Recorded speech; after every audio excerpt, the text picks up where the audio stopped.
ขอนอบน้อมแด่องค์พระรัตนตรัยพระเจ้าแก้วเจ้าทั้ง สามภาการที่เป็นติเปิงอันสูงสุดของหมู่เฮาชาวพุทธทั้งหลายก็ฝากไว้สามายังพระมหาเถระพระเถระพระสังฆาธิการครูบาอาจารย์จุรุจุตนด้วยความเคารพยิ่งขอเจริญสุขเจริญธรรมจงบังเกิดมีแด่กันสาธุชนพุทธบริษัทจุบุจุที่กำลังสดับหับฟังกับรายการธรรมกำยองตุเจ้ายองป่าสังเจ้าวันนี้เราก็ได้มาพบปะเจอกับสถานญาติโยมกันอีกครั้งหนึ่งวันนี้ตรงกับวันเสาร์ที่25 กรกฎาคม 2569เข้ามาพบปะเจอญาติโยมกันเป็นประจำทุกๆวันเสาร์ตั้งแต่เวลา 8 โมงจนถึง 10 โมงโดยประมาณ2 ชั่วโมงเต็มกับรายการธรรมะกำยองกับตุเจ้ายองป่าซางฟังธรรมะสบายสไตล์ตุปีแดงวัดบักกอกเจ้าวันนี้เอามาตักตายกันติดตามรายการไหนเป็นประจำเนื้อสระญาติโยมทั้งหลายสะดวกตั้งใดก็ติดตามก็ได้เพราะว่าจะเป็นทั้งสถานีวิทยุวัดฝายหิน 104.5 วัดฝายหินเนี่ยเปิ้นก็ทับเอาลิงก์ไปแล้วไปกระจายตามสถานที่ต่างๆสถานนี้ต่างๆพร้อมกันนี้ก็ติดตามได้ในช่อง YouTube กลุ่มไลน์หรือว่าไลน์กลุ่มต่างๆหรือว่าทาง Facebook ช่อง YouTube ของตั้งสถานีวัดฝายหิน Facebook ของภาพหรือว่าจะเป็นกลุ่มไลน์ต่างๆติดต่อมาภาพได้แชร์ไปก็กดไลค์กดแชร์กดติดตามกันหรือว่าใครกำลังชมอยู่กับทาง TikTok ตอนนี้ถ่ายทอดทาง TikTok โดยก็กดไลค์กดแชร์กดติดตามนี่เอาได้เอาธรรมะปกิณกะต่างๆได้มามามาตักมาตายกัสดาโยมก็เป็นประจำนะในช่วงท้ายรายการเขาก็จะมีสายนำมาสดาญาติโยมได้โทรมามามาตักมาตายกันจดเบอร์โทรกันเอาไว้สำหรับสดาญาติโยมที่กำลังเข้ามาฟังรายการดูรายการกันใหม่จดกันเอาไว้เนอะเบอร์โทรศัพท์สายหน้าใหม่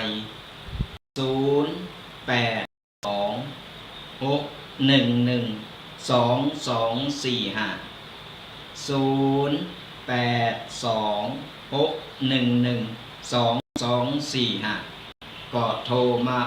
มามาตักมาตายกันหรือว่าไผพอตั้งก็คอมเมนต์มาได้คอมเมนต์มาหรือว่าไปชมรายการทางไลฟ์สดทางวัดบักกอกของห้องวิทยุวัดบักกอกของเราสามารถกดไลค์กดแชร์กดติดตามเป็นกำลังใจกับสระญาติโยมทั้งหลายสมัยประเดี๋ยวเป็นห้องมาสมัยเทคโนโลยีกูสิ่งกูอย่างเขาก็ต้องนำมาปรับใจหือมันเข้ากับปัจจุบันสระญาติโยมบางคนเขาก็ถามว่าโอ้เป็นเจ้ายืบาสำโรงในการใจสื่อต่างๆบาสำโรงในการที่เยอะต้องเล่นโซเชียลต่างๆมันมีตีมาตีไปผู้สิ่งผู้อย่างเปิ้นถึงบอกว่าพระสมมาสัมพุทธเจ้าเปิ้นก็บอกแล้วสระญาติโยมทั้งหลายเปิ้นบอกว่าคือเฮาปักตัวของเฮาเนี่ยคือเข้ากับปัจจุบันเฮาจะไปงมโครงอยู่อย่างเดียวงมโครงอยู่กับอดีตยึดติดกับอดีตมันก็ไปตั้งหน้าสมัยตึงวันในสมัยเทคโนโลยีเขาก็ต้องมาปรับใจกันเพราะสมัยประเดียวเราอ่อนมันบ่เข้าวัดเข้าวาเราอ่อนมันบ่ใครได้มาฟังทำเป็นกิจลักษณะตู้เจ้าพระเนรก็ต้องพัฒนาในเชิงลุกก็คือบ่มาเข้าวัดการบ่เป็นหยังเจ้าเข้าไปหาตัวเองเห็นบุญไปสอนธรรมะขอเวลาก็ตั้งผู้อำนวยการโรงเรียนต่างๆ พิ่นเลยมีโครงการครูพระสอนศีลธรรมขึ้นมาอย่างน้อยก็เขาก็เข้าไปจูตีมันจะหนีไปไหนบ่รอดเวลาเขาห้องมาวัดมางานวัดเวลาถึงเวลาปิดเทอมเนี่ยไปโบสถ์เนี่ยไปอยู่วัดเนี่ยบ่มี เราอ่อนมันไม่เคยเข้าวัดไปเยอะก็ย้อนสื่อต่างๆนั่นแหละสื่อต่างๆมันมาแย่งมาลูเอาละอ่อนอะไรก็ละอ่อนไปกันหมดไปติดเกมติดสิ่งโยยุต่างๆเลยห่างวัดห่างว่าไปตุเจ้าก็ว่านิ่งดูได้สลายญาติโยมทั้งหลายเอาก็ต้องบุกเข้าไปถึงห้องเฮนกูเลย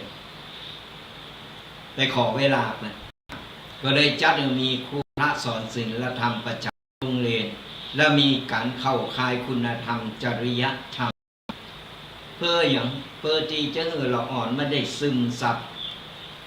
จะได้เหือเราอ่อนมันได้หูให้ผ่องไม่ใช่ว่าในบัดมีกระจือ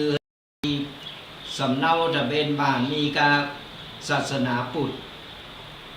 แต่บ่ฮู้เลยฮู้ลาวเลยว่าศาสนาพุทธคืออะไรอย่างมาจากไหนอย่างใดแล้ววันสำคัญทางพระพุทธศาสนาเนี่ยมีอะไรอย่างพอ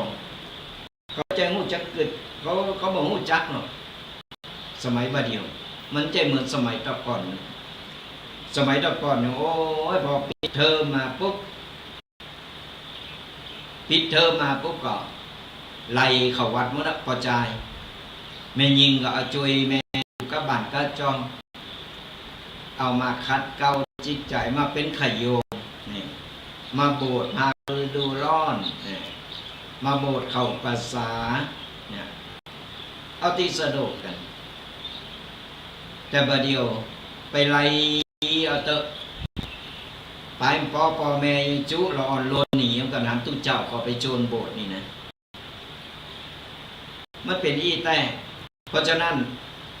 เขาก็ต้องมาวิวัฒนาการมาพัฒนาโดยการใช้เทคโนโลยีนี่แหละหนามหยอกหนามบ่งใช้เทคโนโลยีนี่แหละในการเป็นสื่อกลางในการฮือละอ่อนได้เห็นหู้เป็นสื่อกลางฮือละอ่อนได้เห็นหู้ได้หู้จัก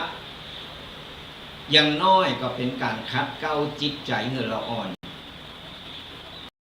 หู้จักว่าพุทธศาสนาคืออะไรอย่างวันสำคัญทางพุทธศาสนาคืออย่างความเป็นมาเป็นไปเป็นอย่างใดเขาต้องมาพัฒนาใจเทคโนโลยีต่างๆนี่แหละเพราะฉะนั้นแล้วเขาว่าต้องไปว่าหันตุเจ้าเป็นหันให้ดูให้เป็นว่า ไอ้ตุเจ้าบัดนี้ก็มีเปลือกไอ้ตุเจ้านี้ก็มีเปลือกแต่มันบ่เคยเป็นข่าวว่านะแต่เอาไปจ่องจะเอากาไอ้ตุเจ้าบัดนี้ไอ้ป่าตัวได้มันเนานั่นเขาขัดแยกออกดูบัดขัดแยก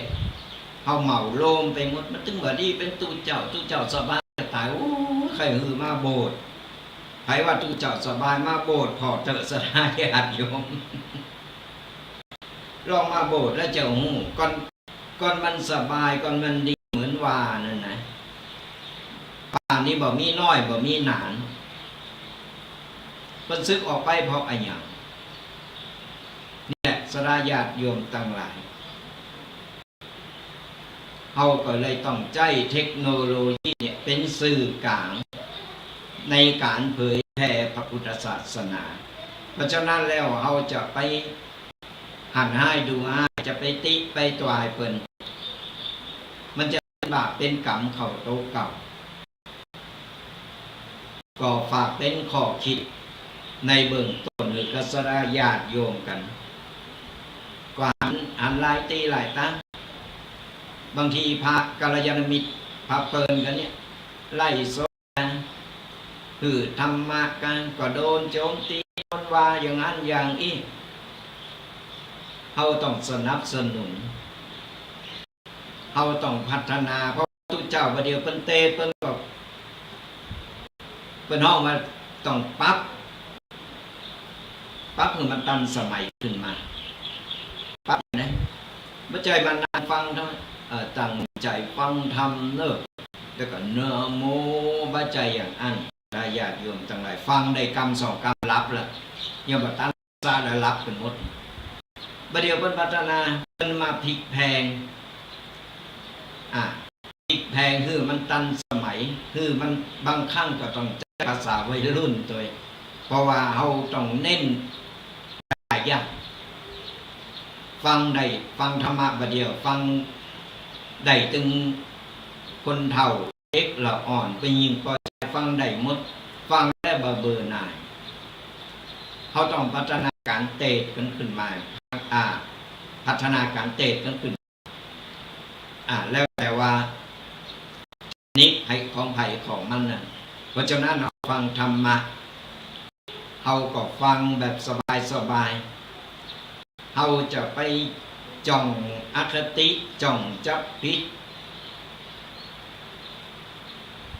ว่าการเตะของตุเจ้านี่เพื่อก็ยังคงความเป็นธรรมะว่าใจว่าเล่นก่อนจนเลอะไปมันก็ว่าใจเขาก็ต้องสอดแทรกบางสิ่งบางอย่างเข้าไปหวังว่าสระญาติโยมคงจะเข้าใจกันเอาละสระญาติโยมทั้งหลายช่วงนี้อากาศเริ่มเปลี่ยนแปลงบึดร้อนบึดหนาวบึดอบอ้าวต้องดูแลสุขภาพกันโดยเฉพาะนี่คนเฒ่าคนแก่ที่ภูมิต้านทานมันลดน้อยถอยลงไปก็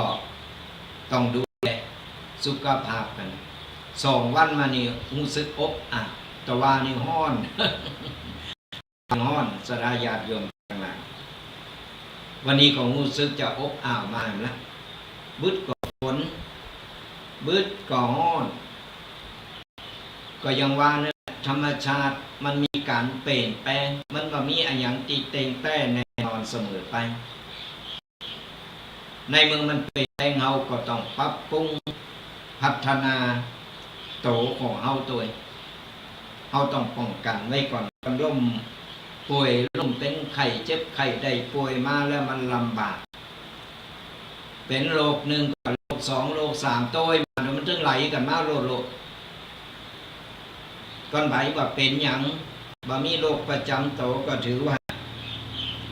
เป็นบุญที่สุดแต่ไผเป็นก็บ่ต้องไปน้อยอกน้อยใจก็ถือว่ามันเป็นกรรมเก่าเอาได้สร้างได้ทำเอาไว้เพิ่นมาเอาตอนนี้เอาถึงดาวก็ต้องมาจดใจไปเพราะฉะนั้นในเมื่อเอาหู้แล้วเอาก็ไปปรับปรุงตัวเก่าปรับปรุงตัวเองว่าเป็นวิบากกรรมเก่าเฮาได้ไปทำเจ้ากรรมนายเวรเพิ่นได้มาโดยมาเสาะมาหาเพิ่นมาปะมาปบเพิ่นก็ต้องมาเอาคืนในเมื่อเฮาฮู้แล้วเฮาก็ต้องมาเริ่มใหม่โดยการสร้างบุญสร้างกุศลไปสร้างบุญสร้างกุศลหนักสร้างเอาไว้เถอะมันจึงบัดเสียหลายมันบัดไปไหนไผสร้างไผทำคนนั้นก็ได้ ช่วงนี้ก็เป็นช่วงที่จะเข้าพรรษาตั้งแต่วันนี้ไปก็เริ่มหยุดยาวกันละช่วงนี้เราอ่อนก็อยู่บ้านอยู่จ้องช่วงนี้คนเฒ่าคนแก่อยู่กันเป็นหนักเป็นครอบครัวกันในเมื่อมาอยู่กันในช่วงปิดหยุดยาวนี่เอาก็โจรละเราอ่อนเข้าไปทำบุญทำบุญคือตามวัดตามว่าไก่บ้านเพราะว่าเราอ่อนจะได้ซึมซับเราอ่อนจะได้เห็นหู้ เขาต้องไปคนเดียวเวลาไปวัดไปวาอย่างวันหน้าวันเข้าพรรษานี่จุงลูกจุงหลานเอาไปไปก็อุ้ยเนอะไปวัดวันนี้อุ้ยไปส่งอุ้ยกันอุ้ยจะไปวัดไปทำบุญเมื่อเราอ่อนไปเขาก็บอกเราอ่อนสอนเราอ่อนไปในตัวว่าอย่างอี้นะหมายถึงอะไรอย่างอันนั้นหมายถึงอะไรอย่างใส่ขันแก้วทั้งสามคืออะไรอย่างเขาก็จะได้บอกคือเราอ่อนสอนคือเราอ่อนได้เห็นหูเนี่ยเป็นการปลูกฝังคือเราอ่อนได้เข้าวัดได้ทำบุญได้เห็นหูถึงเวลาที่เราล่มหายตายจากไปแล้วเนี่ยเวลาเราล่มหายตายจากไปเราอ่อนนั่นแหละมันจะมาเป็นคนตีมาแทนเราเพราะว่ามันได้เห็นหูจากเราไปแล้วมันก็จะสืบทอดต่อก็เอาบอกบาสอนละเราอ่อนมันได้เห็นหูศรัทธาญาติโยมเราอ่อนมันก็บัจจัยว่าเอาละอ่อนมาโอ้ยเดี๋ยวเอาไปเป็นภาระกูเอาละอ่อนไปเสียงดังกูเป็นภาระกูไปอายเปิ้นบ่ต้องไปคืออย่างอันเป็นการที่เฮาละอ่อนเฮาเป็นบุญต้นแบบคือละอ่อนได้เห็นหูในการที่เข้าไปวัดไปเพื่ออะไรอย่างได้ทำอะไรอย่างแล้วจะได้หูว่าพระพุทธศาสนาเนี่ยคือนี่ประเพณีต่างๆของแต่ละบ้านก็มีอะไรอย่างของเราอ่อนจะได้เห็นหูก็เอาบสืบทอดบอกสอนเราอ่อนมันก็หายไปประเพณีเดิมๆตีสืบทอดกันมาจนปู่ย่าตายายพ่อแม่มันก็จะสูญหายไปเพราะฉะนั้นวันเข้าพรรษาที่จะถึงนี่ไปลืมนะสดาญาติโยมต่างหลายวันหยุดยามปาเอาลูกเอาหลานเอาละละอ่อนไปวัดไปว่าไผมีก็จ่ายละอ่อนก็จ่ายไปขโยมขนมเปอเลอะเอาไปเป็นขโยมใกล้บ้านนั่นแหละเอาไปไกลทำบุญใกล้บ้านเฮานั่นนะวัดที่ไหนก็เหมือนกันป้อนเหมือนกันสลายญาติโยมได้บุญได้กุศลเหมือนกันยิ่งดีนี่ดีที่เฮาได้ส่งเสริมพระพุทธศาสนาได้ส่งเสริมวัดวาอารามของเจนปอเจนแม่เจนปู่ย่าตายายของเฮาวัดไก่บ้านวัดในบ้านเฮานั่นน่ะอย่างน้อยตุจเนนเป็นอยู่ในวัดในวาเปิดก็จะได้มีกำลังอกกำลังใจจะได้มีเรียวมีแรงในการพัฒนาในการฝึกตนว่าต้องไปหันวัดนี่ไปไกลไปมันเสียเวลาในการเดินทางช่วงนี้ก็ลำบากเรื่องรถลงอุบัติเหตุต่างๆมันเกิดขึ้นมาอย่างที่เอาหูเอาหันเนี่ยเป็นข่าวเพราะฉะนั้นก็ฝากสดาญาติโยมเอาไว้ว่าไปลืมคือละอ่อนโจรละอ่อนไปวัดไปวาเวลาไปการทำเวลาเอาไปทำบุญละอ่อนจะได้เห็นหูตัวเอาล่ะสดาญาติทั้งหลายวันนี้อาตมาภาพก็จะได้นำปกิณณกะข้อคิดเกี่ยวกับเรื่องของการเลี้ยงลูกแล้วมาถามว่าทุกเจ้าหู้จะได้การเลี้ยงลูกจากได้ดีแบบอย่างได้ทุกเจ้าบอกมีลูกอันนี้เอาก็ได้ไปพักกระตื่นมาได้ข้อคิด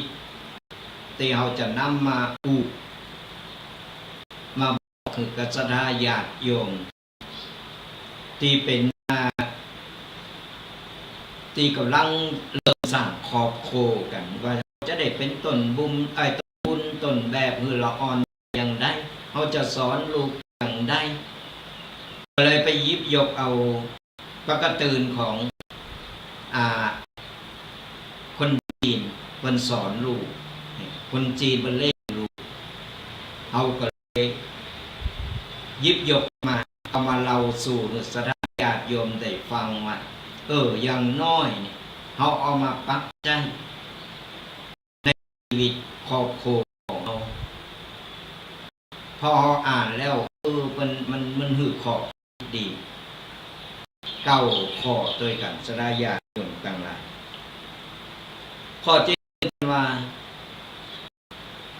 หือตื่นตีสี่ตึงวัน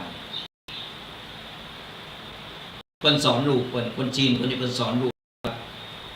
พอตื่นตีสี่วันลูกก็ถามว่ายี่อย่างละตื่นตีสี่ต้องตื่นตีสี่ตึงวันมันเป็นเวลาที่กำลังรับกำลังนอนที่กำลังโมนกำลังเคลิ้มเลยพอมันบอกว่าก่อนเขาตื่นตีสี่ตื่นก่อนคนอื่นเป็นเขาได้ทำงานก่อนเขามีเวลามากกว่าเขาละชั่วโมงชีวิตเขาก็จะล่ำหน้ากว่าคนอื่นไปแหมวันละชั่วโมงถ้าเมื่อเรานึกถึงกรรมของคนเฒ่ากับเก่าเอาอย่านอนตื่นสายอย่าอายทำกินอย่ามีเงินน้อยอย่าคอยวาสนาคนกับเก่าว่าตื่นเจ้ากินพักยอดปลายตื่นกวายกินพักยอดโดดเมื่อผสมกับที่เป็นใดกล่าวเอาไว้สดาญาติโยมตั้งหลายลองเอาไปเมากันตามกิเลสโตเก่าตามใจโตเก่านาฬิกาปุ๊บแล้วกินต่อให้หน่อยเอาให้หน่อยนึงส่วนมากมันจะเป็นอย่างนั้นไปเพื่อนห้องโลกขี่ข้านมันลุมเล่ายิ่งหนาวนี่โอ้แต่อยากจะตื่นมาหนาวต่อให้หน่อยนึงส่วนมากจะเป็นอย่างนั้นกันเพื่อนห้องว่ากิเลสความขี้เกียจครอบงำกับอย่างคนจีนคนยกมาอยู่เมืองไทย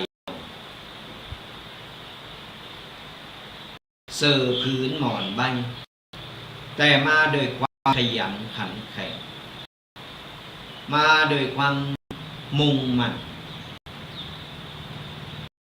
ตื่นเจ้าหรือเปล่าเยอะการบ่มีการที่ว่ามอยตรงกันข้ามกับคนบ้านคนไทยบ้านเราส่วนจะเป็นอันขยันก็มีไอ้คนที่นั่นก่อนนักไปแย่งกันไว้ก่อนนะเดี๋ยวเย่เองพัดวันประกันกรุงสุดท้ายไม่ได้เย่ได้ทำ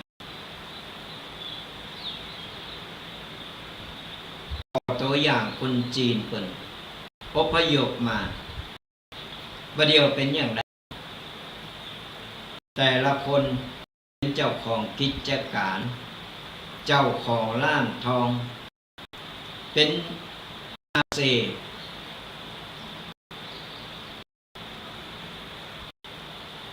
ก็เพราะโตกิเลสความขี้เกียจมันยังติดโตเฮาอยู่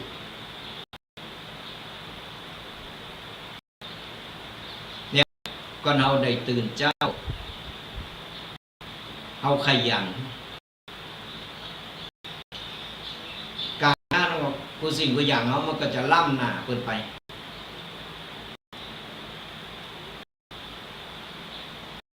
ล่ำหน้าไปงานเฮาก็ได้นักเงินเฮาก็ได้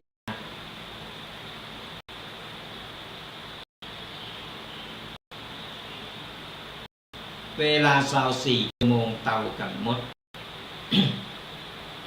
แต่เข้าใจเวลาแบ่งเวลาถูก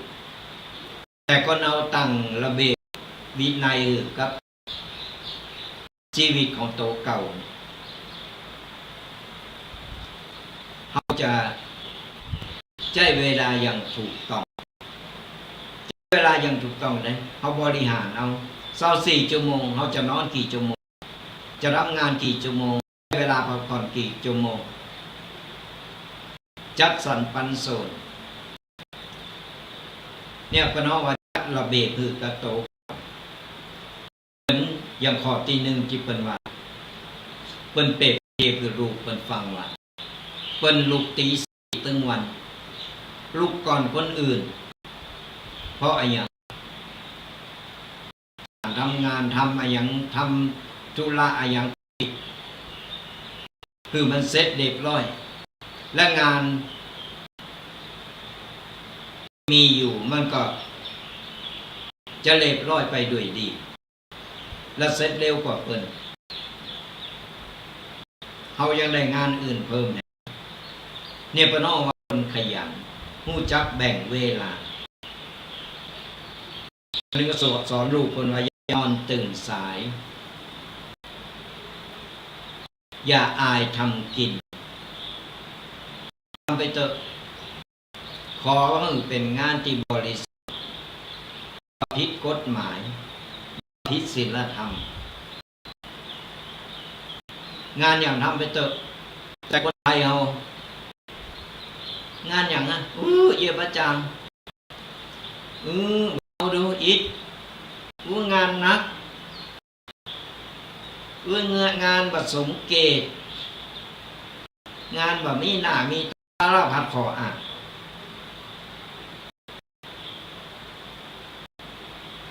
ก็เอาว่าเลิกงานเพราะเป็นงานบริสุทธิ์พุทธงานแบบผิดกฎหมายแบบผิดศีลธรรมทำไปเถอะเขาทำเพื่อตัวเขาเองเพื่อครอบครัวเขาจะยิงขยันงานเงินเขาก็ได้มาไม่ใจไปอยู่รองานอย่างเดียวรองานอยู่ไปเยการรองานรอเป็นห้องอยู่รอไปเถอะเตะขี้ฝุ่นไปเถอะแล้วเมื่อจะมาห้องเมื่อใดพระเจ้าห้องโตเพื่อพระน้องโตบาพานจบข่าว อย่านอนตื่นสายอย่าอายทำกินอย่ามินเงินน้อยอย่าขอวาสนานี่เพิ่นถึงได้บอกว่ามาข้อที่ 2เมื่อมีเงินแล้วอย่าใจจนหมดนี่เพิ่นคนที่เพิ่นสอนลูกเพิ่นน่ะเขาก็ต้องมาเอาปั๊บมาสอนลูกสอนหลานเขาไปที่กำลังมีครอบครัวสร้างครอบครัวใหม่พยายามใจเอาคำสอนของคนจีนวานเอาไปปรับใจข้อที่ 2เมื่อมีเงินจะไปใจจนหมดปอเปิ้นสอนลูกเปิ้นเสมอเมื่อลูกเปิ้นทำการทำงานได้เงินได้ทองอย่าเปิ้นจะสอนลูกเปิ้นว่าอย่าเอาเงินไปผลเผลอหรือไปปนเปื้อตนเองจนหมดตามใจโตเก่าตามกิเลสความอยากโตเก่าหันอันนั้นก็ใครได้หันอันนี้ก็ใครได้แล้วจะเอาเงินที่ไหนนั่นเลยใจเงินเกินโตมันเป็นอย่างนั้นก็เอาบัตรหูจักสอนหือหลอกอ่อนมัธยัสถ์ว่าหูจักสอนหลอกอ่อนหือหลอกอ่อนหูจักอดออมบรรลนโดยวัตถุต่างๆของรอจะเลิกก็เอาโลนตัวมันตึงเหมือนมีมดมดเงินก็เอาสอนหูจักอดหู จักประหยัดสระญาติโยมทั้งหลายละอ่อนก็จะฝึกนิสัยไปแต่ตัวน้อยหูจักอดออมละอ่อนถ้าหูจักอดออมแล้วนะหูจักเก็บทองบาตามกิเลสบาตามใจโตเก่าบาตามใจความอยากใดอยากมีเหมือนเปิ้นมีไอโฟนโอ้ยแปลงเครื่องหนึ่ง6-7 หมื่น4-5 หมื่นรุ่นใหม่ออกนะโลนตัวติ๊กไม่บ่มีเงินก็ไปขอพ่อแม่มีก็ไปยืมเปิ้นมาแล้วจะเอาเงินที่ไหนมาอดออมเงินที่ไหนมาเก็บ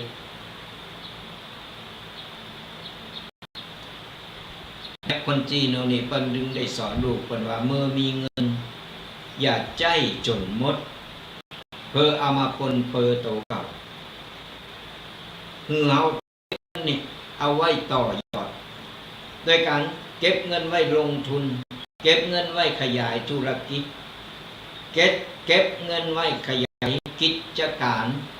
ต่อไปในภายภาคหน้าได้นี่เป็นสอนลูกเป็นหูจักอดออมหูจักการในการประหยัดในการใช้เงินไม่ต้องไปโลนโตยวัตถุต่างๆก็เอาโลนโตยมันบ่หูจะพอหรอกเป็นหนี้เป็นสินเป็นแหมเฮาอยู่แบบพอเพียงเฮามีต่อใดเฮาก็ใจไปอันที่เหลือเฮาก็เก็บไว้พอเพราะว่าภายภาคหน้าเฮาบ่รู้ในแต่ละวันเพื่อฉุกเฉินมาบ่มีเงินเก็บฉุกเฉินมาแล้วเงินที่ไปเอาเงินที่ไหนมาเฮาต้องไปยิบไปยืมเป็นหนี้เป็นสินเป็นหยังมาข้อที่3อย่าอวดรวยทั้งที่ในกระเป๋าไม่มีเงินก็น้องว่ารวยจอมป๋อง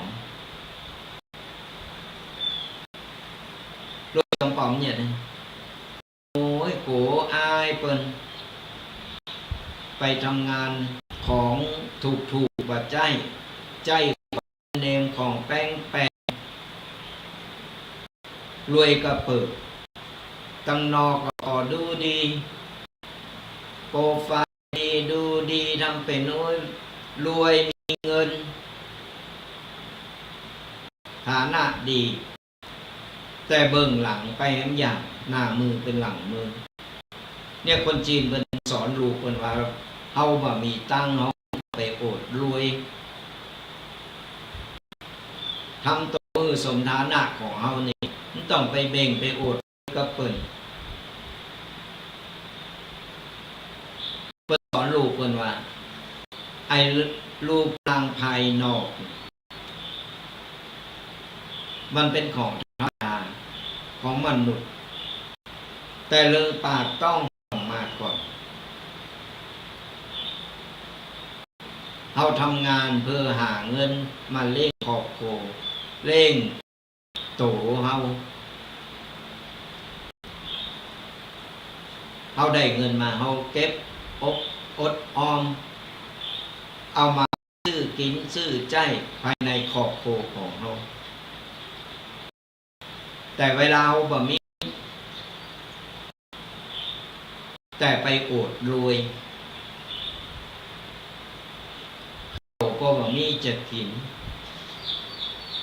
โอ้ยแต่งโตเลิศเลอเฟอร์เฟกไปกินข้าวนอกบ้านถ่ายรูปลงเฟซบุ๊กลงต่างๆคือปันหูปันหันว่าฉันรวยมากินของตั้งนอกของที่บ้านกินไม่ได้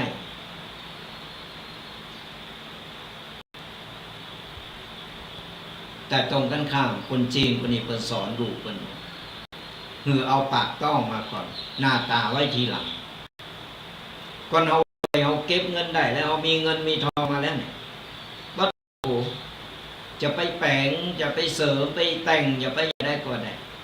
ก็มีเงินเหลือกินเหลือใจเหลือเก็บ นี่มาสอนลูกมัน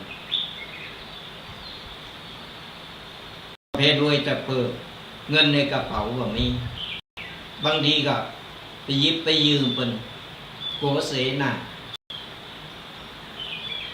แต่คนแต่งตัวมอซอหน้าตาผมเผาบดีมันได้ไปหวีไปแปรงมันได้ไปดัดไปแผงเงินในกระเป๋าเงินในธนาคารเต็มเป็นห้องพาคีนี่ห่อทองนี่ในข้อที่3เป็นว่าอย่าอวดรวยทั้งที่ในกระเป๋าไม่มีเงินมาข้อที่4อย่าไปดองกับคนไม่ดีเป็นลูกเป็นบอกว่าลูกเป็นจะเป็นพ่อใจไม่ยิ่ง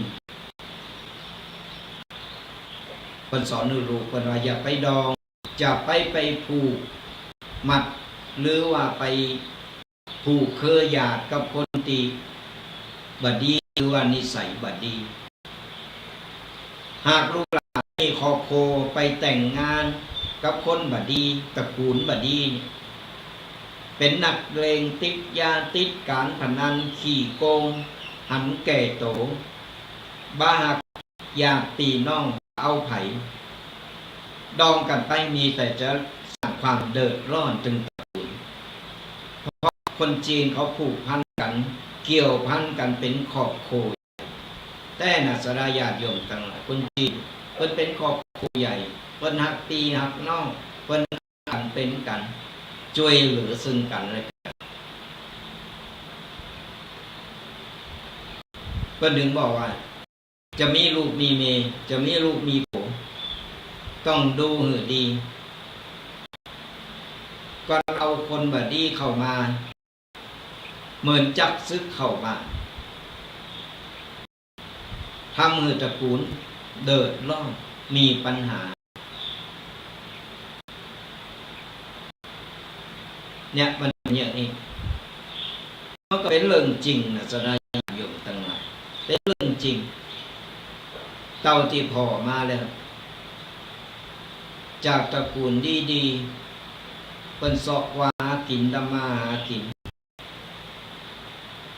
อันนี้เป็นคนดังแถวบ้านเฮาเนี่ยเอาคนบดีเข้ามาในครอบครัวญาติพี่น้องเริ่มแตกแยกเริ่มแบ่งแยกพ่อแม่ญาติพี่น้องหับบ่ได้ก็ต่างคนต่างอยู่ต่างคนต่างห่างเหินกันไปสุดท้ายก็แตกแยกกันแล้วก็เดือดร้อนสร้างความเดือดร้อนมามันเป็นอย่างนั้นเนี่ยคนจีนคนนี้ได้บอกว่าจะไปดองคนตีบดีเพราะว่าอนาคตของเขาอยู่ก็เขาเองเขาต้องเลิกคือดีกูชีวิตตีจะมาเป็นกูชีวิตนะบัจจัยเป็นกูมาเฉพาะความหักความใคร่เฉยๆแต่กูชีวิตเป็นเพื่อนร่วมชีวิตกันครึ่งค่อนชีวิตจนกว่าจะร่มหายตายจากกันไปได้มันต้องพอดีบัจจัยเอาตามใจโตเก่าหันเปิ้นรอหันเปิ้นงามชอบได้ก็ได้ของเปิ้นมาเป็นของโตก็ได้มาอยู่ในมาเป็นที่ครอบครองของโตเก่าห้ามคนอื่นมายุ่งอยู่ไปเหมือนนานออกลายอยู่กันมาได้แยกกันไปก็เยอะในบ้านเราเนี่ยมีกันหนักกันหลายก็เพราะอย่างตามใจโตเก่าตามใจกิเลสอยากได้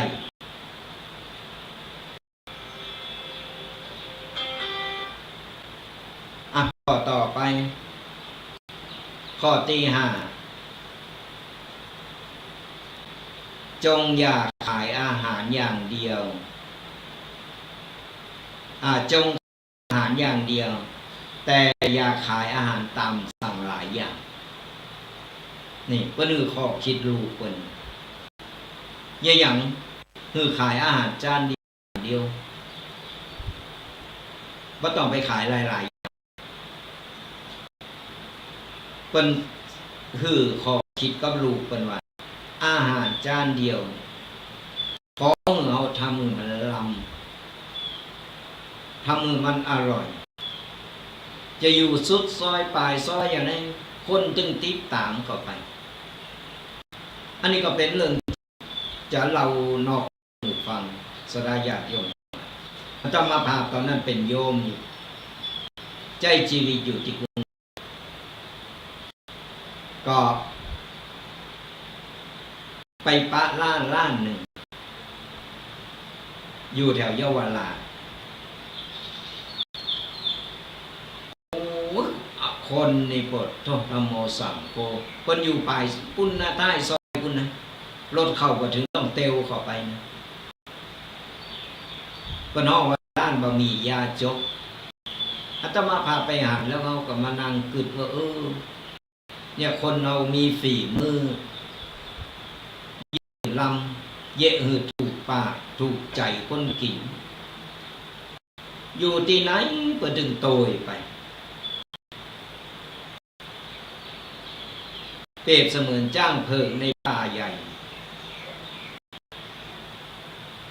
กว่าเขาจะได้กินบะหมี่เปิ้นนี่นะปดโทสโมสังโฆต้องไปเจ้าไปต่อคิวเปิ้นขายอย่างเดียวขายบะหมี่หมูแดงบะหมี่เปิ้นก็ทำเองคนเป็นคนจีนเหมือนกันนะเส้นบะหมี่นี่นะเปิ้นทำเองหมูแดงก็ทำเองในครอบครัวธุรกิจในครอบครัวของเพิ่นอยู่ในซอยน้อยๆเตียวเข้าไปบะหมี่ป้ายบะหมี่จือร้านยังฮู้กันนี่ปากต่อปากเปิ้นหือมาเอาซื้อห่อตอนนั้นอาตมาภาพซื้อรู้สึกว่าจะห่อ40นี่แปลงนะบะหมี่แห้งก็น้ำเพิ่นก็จะใส่น้ำถุงก็น้องบะหมี่ยาจกพิเศษ40 บาทห่อมาแบ่งใส่ถ้วยนี่ได้2 ถ้วยเลยกินจะพออิ่มเปิ้นหือหนักและก็ลำตัวนี่คือสาเหตุว่าเปิ้นขายอย่างเดียวอยู่ใต้ซอยเลยเตียวเข้าไปรถเข้าไม่ได้เป็นซอยแคบๆมอกกองหัวตั้งเตียวเอานี่แต่เพิ่นขายดีคนต่อคิวมาถึงปากซอยก็มีของขายปันเลิศแถวเยาวราชใครเคยไปก็น่าจะฮู้มันจะเป็นหอมน้อยๆเตียวเข้าไปต่อไปจองคิวแล้วเอาคนหนึ่งเข้าใจว่าเอาแค่ซื้อแค่ห่อ2 ห่อกำ10 ห่อ20 ห่อก็มีคนขายหมดก็หมดเลยขายอย่างเดียวเนี่ยมันเข้าตำราที่คนจีนนี่เพิ่นสอนเราอ่อนสอนลูกเพิ่นว่าขายอาหารขายอย่างเดียวขอให้มีคุณภาพบ่ต้องไปขายหลายอันหลายอย่างขายอย่างเดียวเนี่ยทำให้มันลำให้มีคุณภาพสะอาดอยู่ที่ไหนคนตึงโตยไปอยู่ที่ไหนคนมันจึงขายได้มันปากต่อปากไม่ต้องไปโฆษณาต้องไปติ๊กป้ายใหญ่ๆขายแค่ตัวอีกก็รวยได้แต่ถ้าเฮาขายหลายๆอย่างจับป่าหลายมือเวลาเปิ้นสั่งเฮาเยะบาตันทำบาตันจะเกมวัตถุดิบไว้หนักๆก็โกขายไม่ได้เปิ้นสั่งอันนี้เปิ้นมาสั่งอันนี้เวลาของเหลือก็ต้องเอามาทิ้งมากกว่านี่เปิ้นคือข้อคิดดูเปิ้นเหมือนกันสนาญาติโยมทั้งหลายอย่างเตียมาภาพเคยอู่ไปเนี่ยว่าการที่เราจะเล่งลูก ลูกคือแก้วตาดวงใจพ่อของแม่ บางคนเลี้ยงลูกแบบเป็นห้องว่าพ่อแม่รังแกฉัน มันมีหักนะหูว่าหักลูกหักหือมันปอเมาะปอโคนหักหือมันถูกอาตมาภาพเคยบอกไปแล้วว่าสอนลูกเขาก็ต้องไปเอาไปสอบหาป่ามาหือเอามาป้อนปากคือลูกกินสุกกูมือเขาต้องสอนให้รอนเสาะหาป่ากินได้ปัจจัยเอาปาป้อนกูมือเราอ่อนก็เยี่ยอย่างประจังเวลาเอาล่มหายตายจากไปมันกินประจังพอไม่สอนไม่ได้บอกเหมือนกันเวลาเราอ่อนเล่นอยู่เตวไปล่มไปจนใส่โต๊ะเก้าอี้โอ้ยคนเฒ่ากับเก่าเอามือไปฟังโอ้ไปให้เอามือไปตกเก้าอี้นี่แน่ไปรังแกลูกยืนรังแกหลานยืนบัดนี้นี่นะอ่อนก็ได้ใจพอได้ใจมาปุ๊บเวลาไปอยู่ก็เปิดฝูงไปอยู่กับเจ้าหมู่ในโรงเรียนหรือเปิดโรงงานก็มาถูกใจไว้หน่อยเริ่มละมาบอกปอบอกแม่มาฟ้องคือดูแลโต๊ะเก่าก็ได้เขาต้องอธิบายเหตุผลเขาต้องหูจักอธิบายแล้วก็แยกคือเราอ่อนได้เห็นหูเขาต้องมาเป็นอย่างน้อวันหลังลงมาทางนี้เนอะโต๊ะมันอยู่นี่เก้าอี้มันอยู่นี่นี่เขาต้องสอนหรือเราอ่อนได้เห็นหูมันจะได้รับผิดชอบโต๊ะเก่าได้อันนี้เป็นการไปตามใจลูกหลานเกินไปมันก็4 คนพอใหญ่มากก็ไปโตดอันนั้นโตดอันนี้เป็นกรรมอย่างลูกเลี้ยงลูกมาบ่ได้ดิบได้ดีได้บัดเหลือกรรมบอกสอนบอกฟังก็พอเขาเริ่มต้นบัดนี้เขาต้องมีเหตุผลในการบอกสอนละอ่อนเพราะละอ่อนเป็นไว้มาขอตีผมตรงนี้จึงมดเก่าขอสรายาทโยมวันนี้อาจจะแบบจริงจัง เป็นหลักฐานหน่อยแต่เพราะอย่างเพราะว่าบางครั้งเราลืมเรื่องไก่โตหลายอย่างก็เลยยิบยกเอาเรื่องมูนิมาอย่างน้อยก็เตือนสติจะได้ชุกคิดขึ้นมามันแต้เนอะอย่างที่เปิ้นว่ามาขอที่ลูกต้องหัดฟังเพลงเก่าของเนี่ยหัดเหืออ่อนฟังเพลงเก่าเพราะอย่างคนที่นี่เปิ้นสอนลูกเปิ้นว่าเปิ้นเปรียบเทียบหือลูกเปิ้นละอ่อนกันฟังเพลงเดิมเพลงเก่าเพราะเพลงเก่ามันฟังแล้วมันกินใจมันฟังแล้วมันมีความหมายมีข้อคิดฟังแล้วสบายใจผ่อนคลายแต่สมัยประเดี๋ยวเพลงวัยรุ่นมาแต่ละเพลงมัน พอฟังเอาแต่อันนี้มันเกี่ยวกับอันอย่างหูก่อนเยอะจะของมือเราอ่อนฟังเพลงเก่าๆให้พองมันเกี่ยวกับด้านจิตใจแล้วก็อารมณ์ถ้าเราอ่อนฟังเพลงโวกเวกโวยวายเอ้ยเต้นกา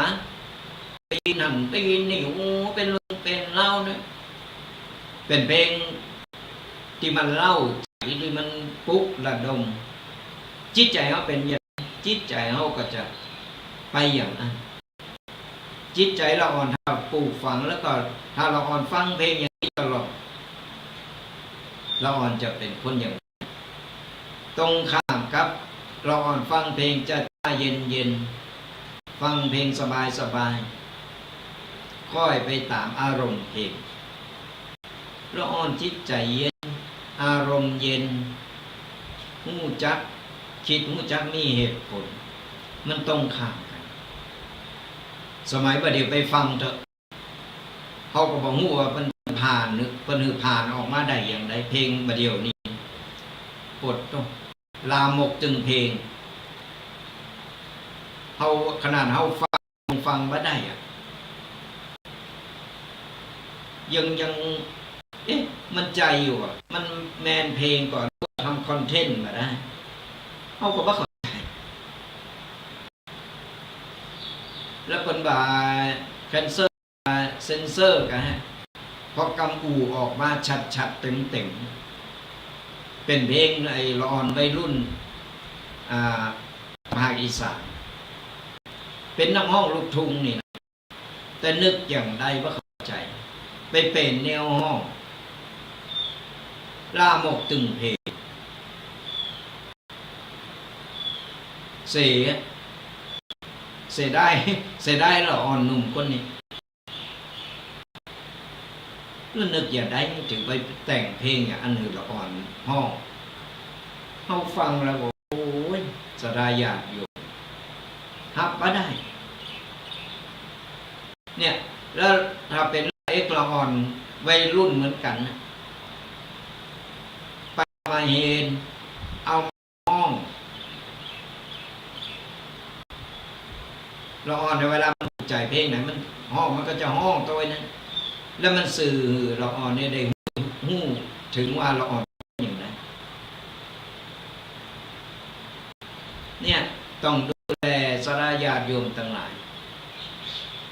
คงถึงวันนี้เอาเขาเปลี่ยนแปลงไปอย่าเอากันอยู่นั่นแหละแต่เอาฟังแล้ว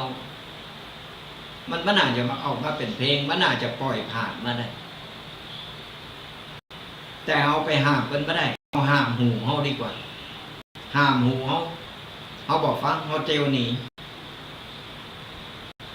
อันนั้นก็เริ่มก็เป็นแล้วมันจะเริ่มของเขาก็เราไปฟังแล้วเขาก็ไปว่าไปนี่เปิดมันก็เป็นตุกตัวเก่าแต่มันก็บอกคนเสียได้นะคนละอ่อนทะลึ่งตึงตังตึงเพลงเขาบอกว่าเป็นชื่อไผ่ละเพลงอะไรอย่างก็เดียวโทรลงนั้นเนาะเนี่ยก็ฝากผู้ใหญ่ที่เกี่ยวกับด้านนี้ช่วยดูแลหน่อยมันบ่เหมาะที่จะเอาปล่อยเพลงอย่างนี้ออกมาบัดเดียวเริ่มจะติดกระแสไปทางใดก็เริ่มมีคนห้องแหละมันเป็นภาษาวิบัติไปอย่างเขาก็ไม่ได้ชื่อไปนะก็ไปจีหูก็ดักไว้ไปชอบก็ฟังไปชอบก็ต้องฟังเนี่ยยกตัวอย่างให้ฟังจะได้ญาติโยมตั้งแต่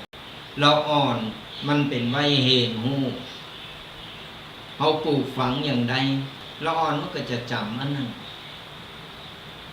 ยิงชงกำลังขึ้น12 13 14 15ไปเข้าวัยรุ่นอันนี้ยิงโหเลี้ยวโหต่อต้องดูแล สิ่งโยต่างๆมันมารอหูรอตารอใจละอ่อนเพราะฉะนั้นเนี่ยเอาพยายามดูแลอย่างไก่ชิดละอ่อนตัวเฮาเป็นต้นบุญต้นแบบดีๆอย่างใดรอเอ็กละอ่อนมันก็จะโต้ยเล็กละอ่อนมันก็จะโต้ยมาขอตีเจ็ดถ้าหากูชีวิตดีๆบ่ได้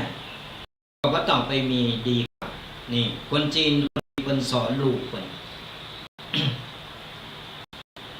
หากูชีวิตดีบ่ได้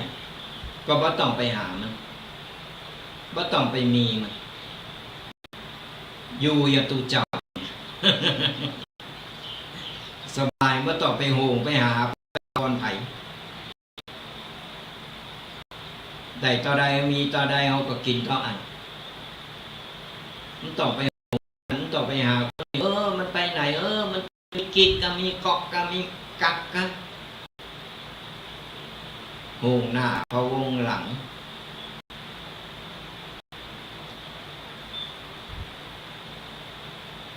เฮาเกิดได้ว่าเนื้อครูเฮาบ่มีเนื้อครูเฮาบ่เกิดเพิ่นคือเฮาเกิดมาคนเดียว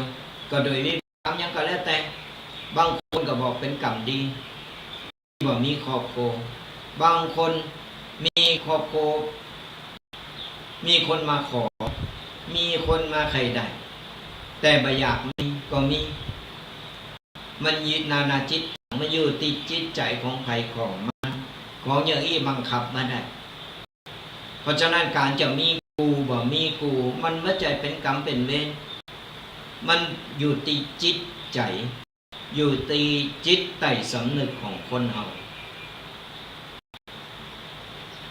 ก็นั่นตุเจ้าที่มาโบสถ์กันอยู่นี่บ่มีลูกมีเมย์ก็แสดงมันบ่ใจอย่างอันสัตอยากอยู่ต่างหลายก็ย้อนเพิ่นบ่อยากมีตุบ่อยากสร้างกรรมนั่นแหละถึงบ่อยากมีครอบครัวก็มีครอบครัวก็เหมือนโหงก็เหมือนพระสัมมาสัมพุทธเจ้าออกโบสถ์เพิ่นมาลูกเพิ่นเกิดออกมาพาราหุลสามเณรราหุลกำลังเกิดกำลังปุ๊บไปยื้อพ่อลูกและอุทานออกมาว่าบ่วงเกิดแล้วหมายถึงไงโหงโป๊ะก้องคอเริ่มมีภาระเพิงเริ่มมีโบง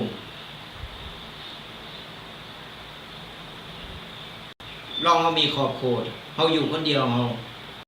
กูคนน่ะลองอยู่กันเคยผ่านมาแล้วในการเคยอยู่คนเดียวพออยู่คนเดียวจะจีบคนเดียวแล้วพอมีครอบครัวแต่งงานมาแล้วกูสิ่งกูอย่างมันเปลี่ยนแปลงไปหมดจะตามใจโตเก่าก็ว่าได้จะทำอะไรอย่างก็โหงหน้าพะวงหลังไหนลูกไหนจะแม่ไหนจะลูกไหนจะโบไหนจะคนนั้นไหนจะคนนี้ภาระเพิ่มขึ้นมาแต่ไม่ในมือไผ่ติดตัดสินใจว่ามีครอบครัวพร้อมแล้วนี่อันนี้ก็ไม่ได้ปัญหาก็เป็นการดีแต่ว่าเขาต้องครองชีวิตครอบครัวให้มันดีจะไปผิดศีลผิดธรรมก็เอาไปผิดศีลผิดธรรมผิดศีลข้อห้าผิดศีลมีครอบครัวแล้วผิดศีลข้อห้าเลิงตุกอกตุกกินเหล้ากินยานี่ปะเปินปะฝูงระบายเริ่มมาละเริ่มผิดศีลกันมาเริ่มจุเมมาละกินเหล้ามาแล้วก็เริ่มจุเริ่มไปเลยทีนี้ก็หลังจากเมาได้ตีละค ควบคุมสติยังบ่ได้ไปเป็นบรรยากาศหน่อยไปกินไปแอวกันไปพิษลูกพิษเมกันเนี่ยตึงโตยกันมาเป็นโพง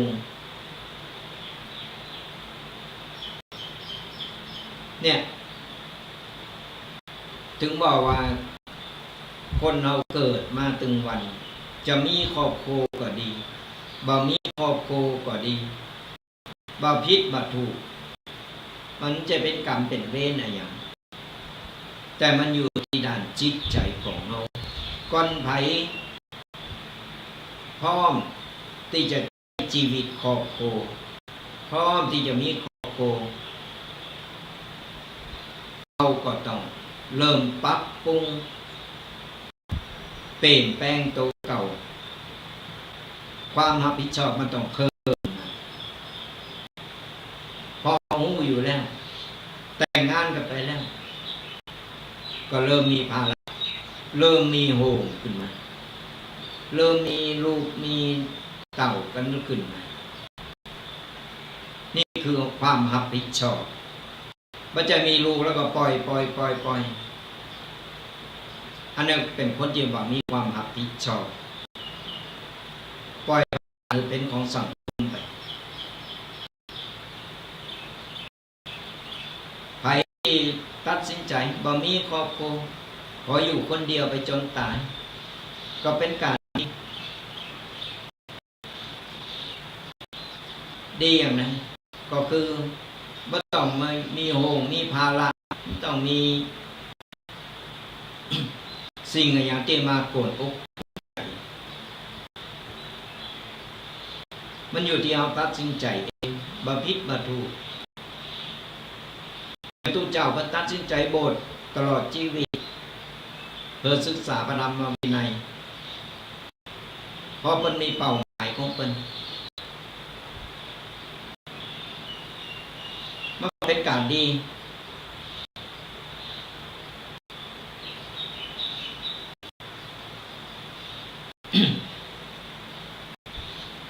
มันก็เป็นการดีสดาญาณโยมทั้งหลายเพราะฉะนั้นเนี่ยการที่เราจะมีครอบครัวบ่มีครอบครัวมันบ่เป็นอย่าง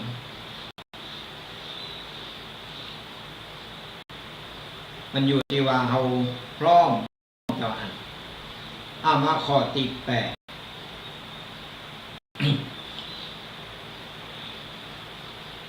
คนนี้คนจีนคนนี้เป็นสอนลูกคนว่าเราเป็นพี่น้องต้องฮักกันหนักจะไปทะเลาะเบาะแวงกันเวลาพ่อแม่ล้มหายจากไปก็จะได้ไปสู่ภพภูมิที่ดีจะได้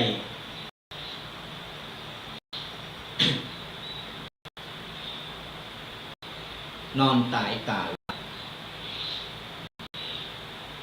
ไม่ต้องไปโหงอะไรอย่างนี่คนจีนมันสอนลูกกัน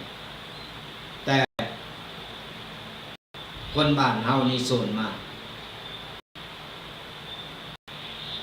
บ้านปล่อยบัดต้านตายใช่ไหม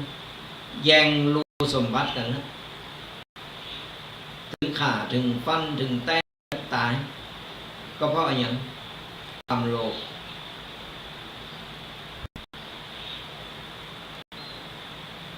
เนี่ยความโลภมันก็ทำมือคนเฮามันเลยกลายเป็น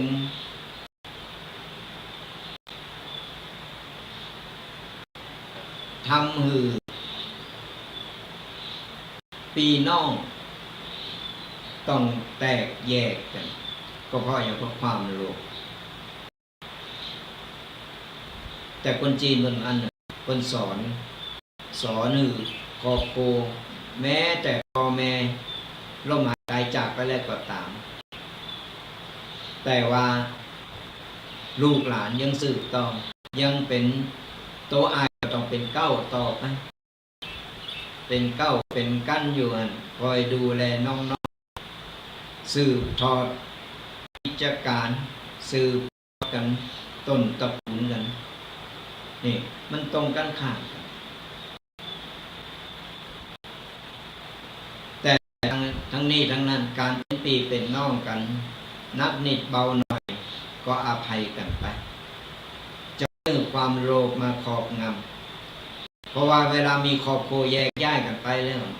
มันเริ่มห่างกันไปเริ่มกลายพันธุ์กันไปแล้วเริ่มห่างกันที่นี่ก็เริ่มเกิดความอิจฉาริษยาอยากได้อยากมีกันไปสุดท้ายเปิ้นสอนลูกเปิ้นฮือลูกเนี่ยทำบุญทำกุศลไก่บ้านไก่ชุมชนโตกับก็เหมือนกันสระญาติโยมยังภาพได้ไปเปิดต้นรายการว่าการทำบุญทำที่ไหนก็ได้บุญได้กุศลเหมือนกันหมดแต่ที่แน่ๆบ้านของเฮาที่เฮาอยู่เฮาต้องช่วยดูแลช่วยกันพัฒนาช่วยกันสืบทอดเฮาเมาก็ไปตาลจังไก่เมาก็ไปที่อื่นโอ้ยเปิ้นไปใครโตยเปิ้นละวัดโตเก่าบ้านโตเก่ามองศพเก่ากาหน้าวัดไปชิวดูเจ้านั่งพอมากไปกันนั่นละเหมารถกันไปรถตู้กี่กันขนกันไปต่างบ้านต่างจ้องต่างเมืองต่างวัดต่างว่าไปต่างกันเปิดวัดโตเก่าจะมีงานมีการมีงานเลยพอไม่หน่อยนึงก็ละมันเป็นอย่างนั้นจะไปลืมจะไปละวัดบ้านโตเก่าอันนี้เอาก็ไม่ได้ไปเน้นแนมไม่ได้ว่าไผ่นาสราญาติโยมเฮากายวัดโตไปโดยบ่ดูแลบ่เหลียวแล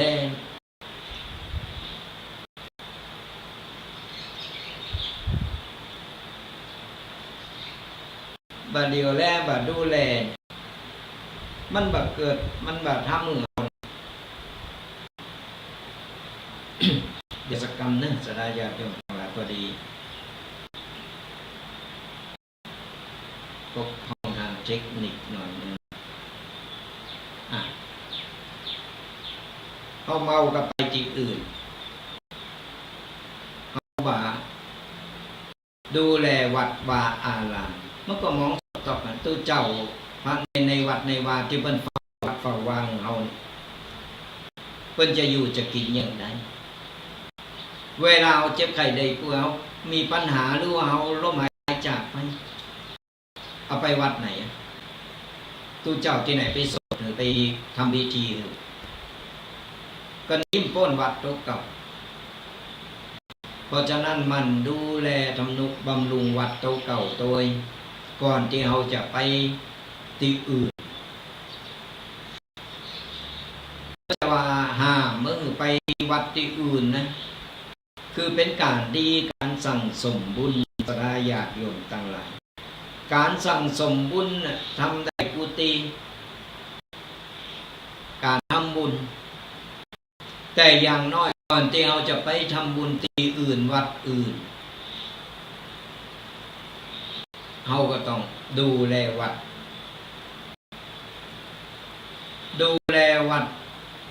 ช่วยเหลือวัดวาอารามบ้านโตเก่าก่อนพัฒนาวัดบ้านโตเก่าก่อนคือมันดีดูแลตุเก่าพระเนนที่อยู่ในวัดในวาเป็นมานอนเฝ้าวัดกูคืนด้วยความแล้วไปหลักไปเลยเป็นไรอย่างนั้นเขาต้องมันดูแลส่งเขาส่งน้ำเพิ่นเจ้าพระเนรไม่ได้ออกไปทำให้ไถนาไม่ได้ไปหับจ้างเก็บลำไยที่ไหนพระเนรก็มีหน้าที่ไปโรงเรียนตู้เจ้าก็ดูแลวัดวาอารามคอยเป็นกำลังอกกำลังใจเป็นศูนย์กลางจิตใจของ สถานญาติโยมในหมู่บ้านนั้นๆแต่เราไปปล่อยปละละเลยคนต่อไปมีไผมาเฝ้าเขาจะมานอนเฝ้าได้ก่อนหือครอบครัวเขาต้องหือโผเขาเนี่ยมาโปรดให้อยู่วัดเฝ้าวัดนี้เป็นไปได้ก่อน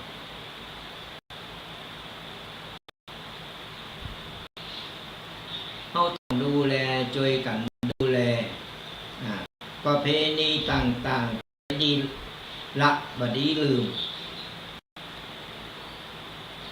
ดูแลสอดส่องดูแลเปิ้นขาดหรืออะไรยังเปิ้นต้องการอะไรยังได้บุญได้กุศลกันเพราะว่าวัดนี่เจนหม่อนเจนปู่ย่าตายายพ่อแม่ของเฮาโคตรตระกูลของเฮานี่เปิ้นได้รวมกันได้สร้างได้แบ่งเอาไว้เปิ้นสร้างเปิ้นแปลงเอาไว้ลูกหลานเฮาก็ต้องสืบต่อบัดใจว่าบ่เปิ้งใจตุเจ้าตัวนี้เปิ้งใจตุเจ้ามันบ่รอมันบ่งามมาเข้าวัดปุญมันหล่อดีงามดีไปมันก็บ่ใจ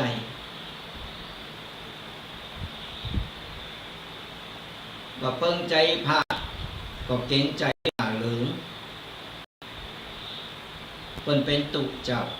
เฮาไปในวัด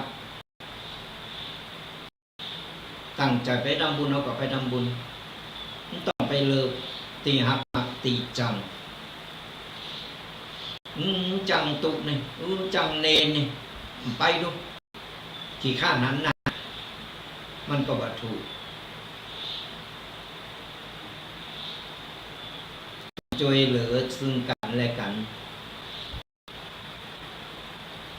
กับบาทของกูกัน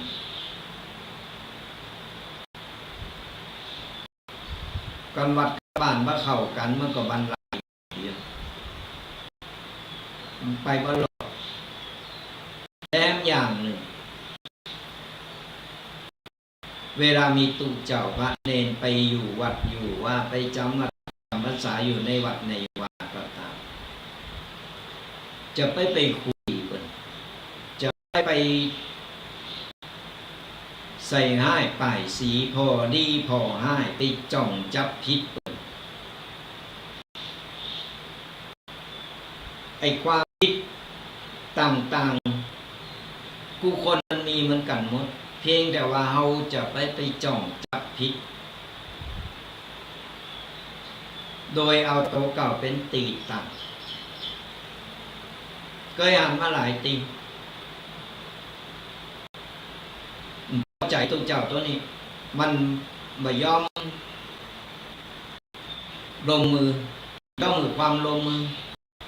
ไปปลุกระดมว่าตุเจ้าตัวนี้เป็นอย่างนั้นตุเจ้าตัวนี้เป็นอย่างอีกช่วยกันขับไล่ใส่ส่งช่วยกันด้วยเหตุผลส่วนตัวอย่างนี้ก็มีนะตุเจ้าแต่อยู่นอกวัดไอ้เจ้าอาวาสเนี่ยอยู่นอกวัดแต่สมภารเจ้าอาวาสสมภารเนี่ยอยู่ในวัดสมภารภาษาบาลีแปลว่าภาระกุศลอย่างโยนมาให้ตุเจ้าเนี่ยเรื่องในวัดในวันแต่ออกคำสั่งเจ้าอาวาสแต่นะอยู่ในวัดอันนี้เอาประเด็นเน็บแนมเขาอู้เรื่องจริงความจริงเดียวหูเอาหันนะหลายที่ตั้งเป็นอีบางคนก็โทรมาปรึกษาโทรมาอู้แต่ปัญหาเดียวกันหมด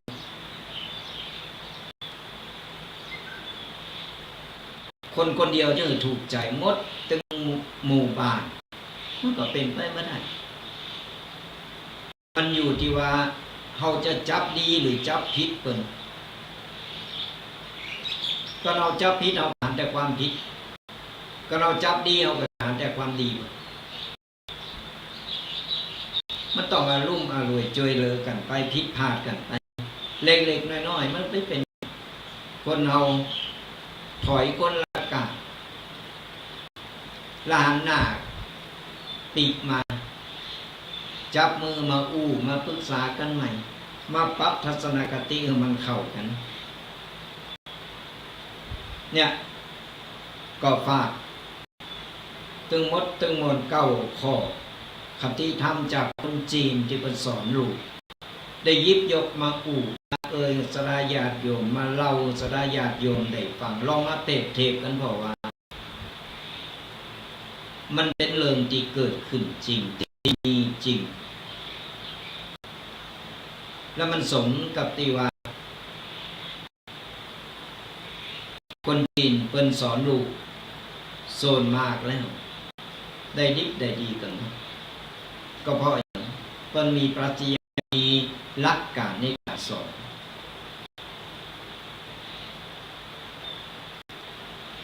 สมัยเดียวการสอนละอ่อนสอนลูกสอนละอ่อนสมัยเดียวมันต่างกับสมัยแต่ก่อนเดียวนี้เร่งลูกส่วนมากจะเร่งลูกเหมือนเทวดามีอย่างก็ทูลมีอย่างก็ปั่นมีอย่างใครได้อย่างได้ตามใจ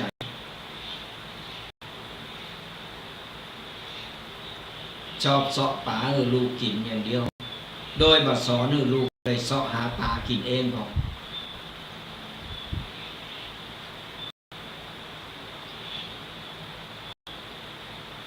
ก็ฝากกันเอาไว้อย่างน้อยก็เป็นข้อคิดไปพินิจพิจารณาพอแล้วก็ สิ่งได้ดีๆก้อนได้เอาไปปรับใจในชีวิตอันนี้เป็นแนวคิดเป็นข้อคิดคติธรรมสลาญาติโยมลองพินิจพิจารณาพออย่างน้อยนี่มันก็เป็นแนวทางในการดำเนินชีวิตพระสลาญาติโยมตั้งหลายไปมาพอนาฬิกาเลย1 ชั่วโมงเดี๋ยวจะเปิดสายหน้าไมค์สลาญาติโยมได้มามาตักมาตายกันหลังจากที่ฟังข้อคิดฟังธรรมะไปแล้ววันนี้รู้สึกเป็นอย่างไรได้ข้อคิดอะไรอย่างพองหรือมีอะไรอย่างที่จะแนะนำก็กดโทรศัพท์แล้วโทรมาตายกันได้หรือว่าเป็นกำลังใจกันก็ได้ก็โทรกันมาที่0826122245โทรมามาตักมาตายกันเปิดสายหน้าไมค์กันแล้วศรัทธาญาติโยมทั้งหลายอากาศเป็นอย่างไรพองวันนี้ FC เฮาฟังเคลิ้มเลยกันตั้งสติได้โทรกันเข้ามาโทรมามากันก็ติดตามรำต้วยกันไปเป็นประจำกับรายการธรรมะกำยองกับตุเจ้ายองป่าซางฟังธรรมะสบายสไตล์ตุปีแดงวัดวันนี้เอาได้มามาตักตายกับศรัทธาญาติโยมกัน ฟังตั้งใดก็กดกันมาไปติดตามรายการไม่ว่าจะเป็นดังสถานีวิทยุวัดฝายหิน104.5 วัดฝายหินหรือเครือข่ายต่างๆหรือว่าไปติดตามทั้งช่อง YouTube Facebook กลุ่มไลน์ต่างๆกดไลค์กดแชร์กดติดตามกันตอนนี้เอาไลฟ์สดตั้ง TikTok ตัวไปพอรายการอยู่ไปคอมเมนต์มาเดี๋ยวจบรายการเดี๋ยวจะตักตายไปสลาญาติโยมทั้งหลายก็ขออนุโมทนาบุญกับสลาญาติโยมวันนี้กดไลค์กดแชร์กดติดตามทางด้าน TikTok กันมาขณะ TikTok ก็อนุโมทนาบุญตัวเนอะหลายคนหลายท่านที่เข้ามาหรือว่าทาง Facebook ก็เดี๋ยวจบรายการเราก็จะ ตอบคอมเมนต์กันโทรกันเข้ามา082 06112245ฟังรายการกันอยู่ตั้งใดก็กดไลค์กดแชร์กดติดตามกันญาติโยมทั้งหลายวันนี้ดักเซตเป็นอย่างไรกันก็โทรกันเข้ามาเนื้อเฮาก็ใครฮู้ว่าฟังกันอยู่ตั้งใดพองFC เฮาหายไปตั้งใดหรือเมาเก็บลำไยกันกัน เมาเก็บลำไยเดี๋ยวลำไยนี่ราคาเพิ่นว่าไปอยู่ปานกลางก็เดียวรอมันลงมาหน่อยนึงราคาลำไยลงนิดหน่อยเฮาก็จะได้ซื้อช่วยสดาญาติโยมกันเพราะว่าจะส่งไปทางกรุงเทพตัวจะส่งไปทางกรุงเทพตัวก็เดี๋ยวราคามันลงนิดหน่อยตอนนี้ราคามันอยู่ราคามันยังอยู่ก็ยังเอาไว้ก่อนเพราะว่า เดี๋ยวปัจจัยมันจะบาปอโทรกันเข้ามาเนื้อสระญาติโยมทั้งหลายฟังกันอยู่ตั้งใด0826112245หรือว่าฟังรายการอยู่ตั้งใดก็โทรกันเข้ามากับรายการธรรมะกำยองกับตุเจ้ายองป่าสร้างฟังธรรมะกันแบบสบายสไตล์ตุปีแดงทุกๆวันเสาร์ตั้งแต่เวลา8 โมงจน10 โมง2 ชั่วโมงเต็มโทรกันเข้ามาฟังกันอยู่ตั้งใดขอโทรกันเข้ามาได้เนอะขออนุญาตรับสายก่อนเนอะเจริญพร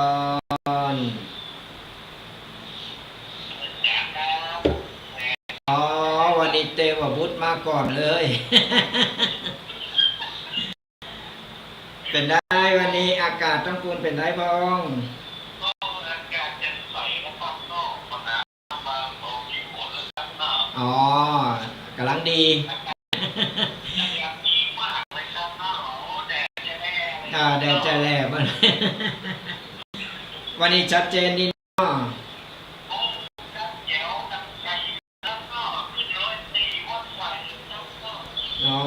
ชัดเจนดีละแล้วไปลำไยก็เปิ้นก็ทางไง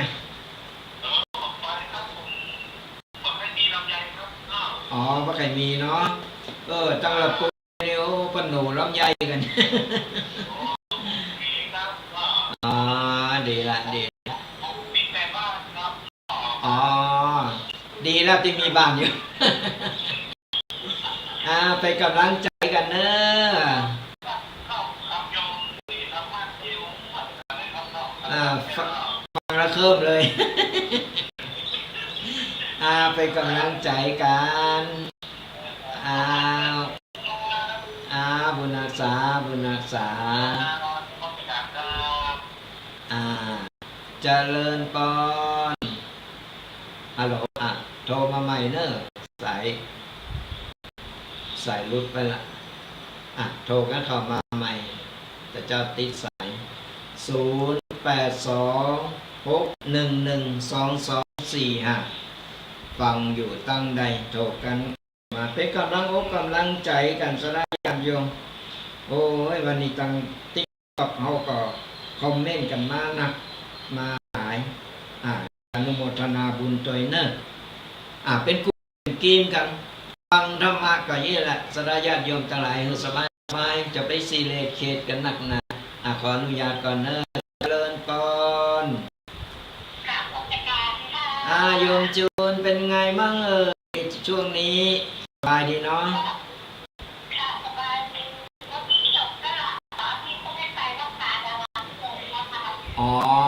ช่วงนี้ไม่ได้ไปแล้วเนาะจบแล้วเรียนจบแล้วดีละอนุโมทนาบุญด้วย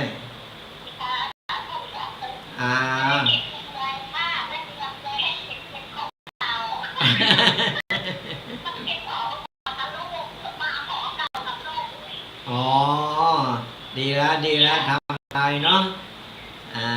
อนุโมทนาบุญกันเป็นกำลังใจกันนะ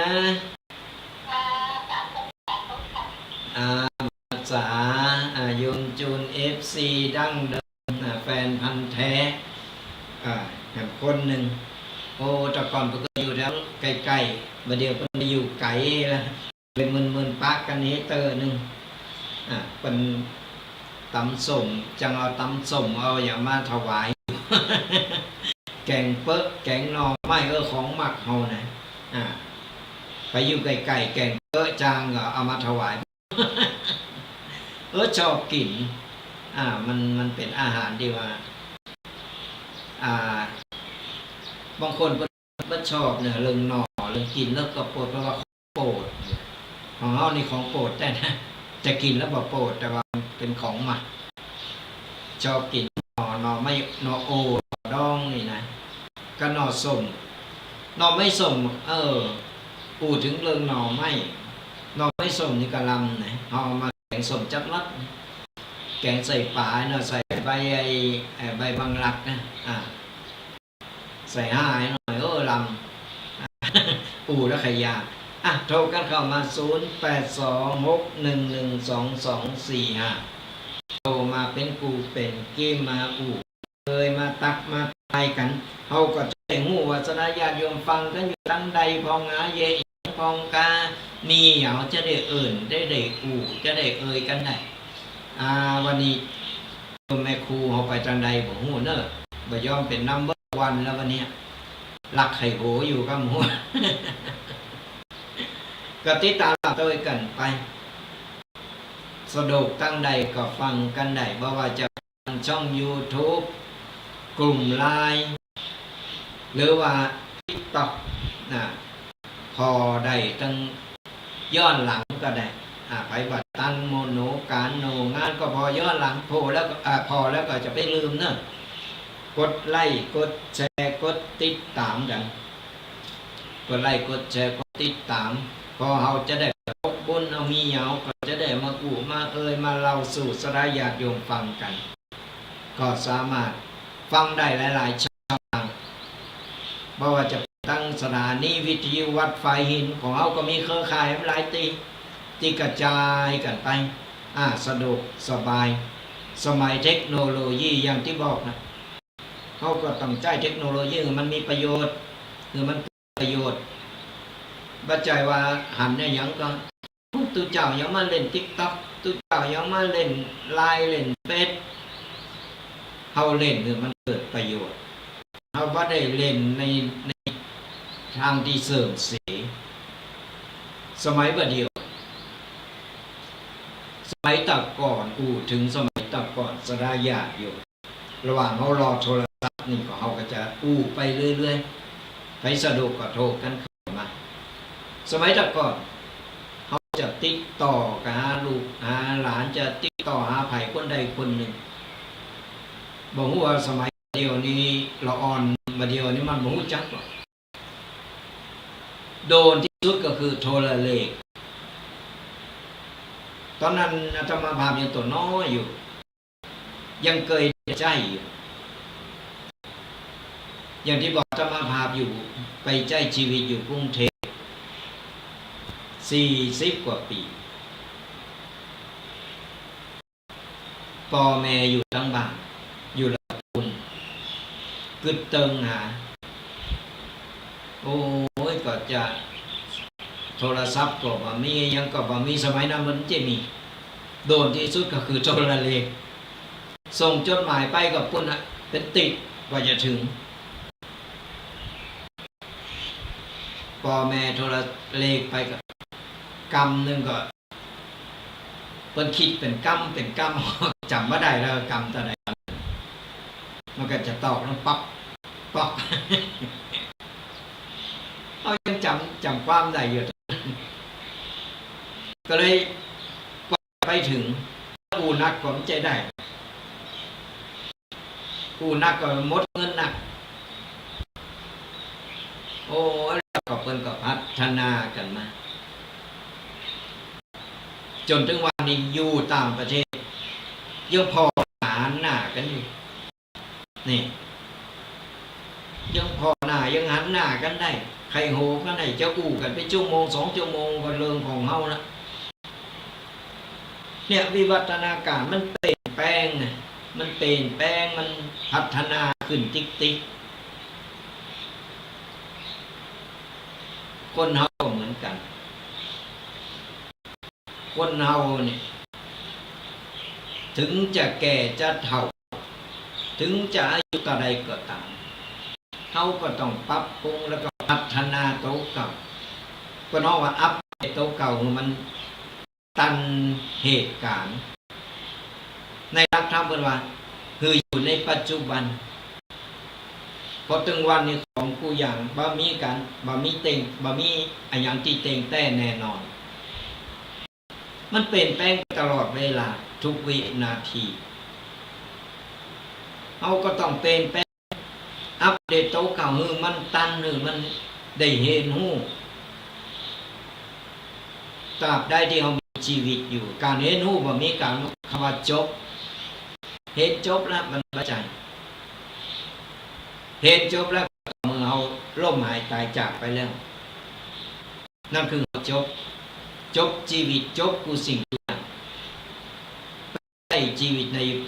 ภพภูมิใหม่จะเกิดเป็นอย่างอยู่ที่ปัจจัยเหตุการณ์อยู่ที่แล้วก็ผลที่เราได้สั่งได้ทำเอาไว้ในหลักธรรมมันบอกกรรมไปกรรมมัน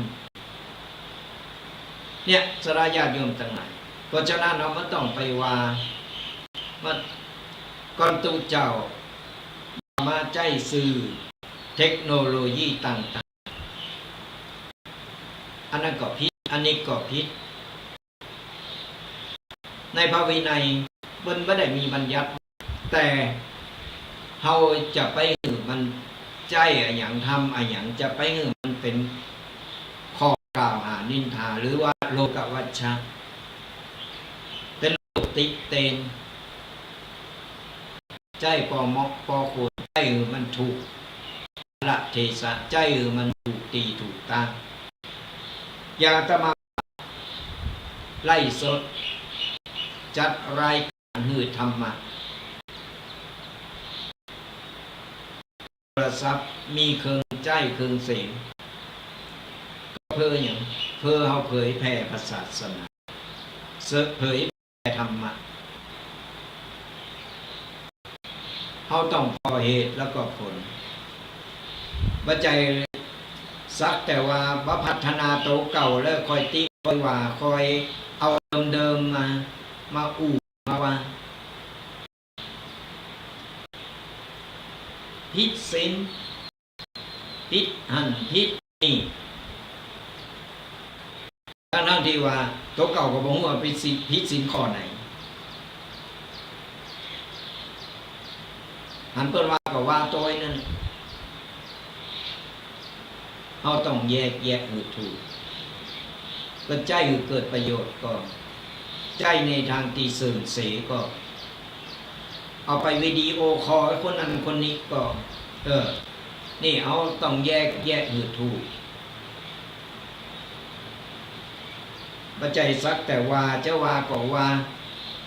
เพราะอย่างเพราะใจเขามันมีอคติพอเอาไปจำภาพต่างๆในเชิงลบ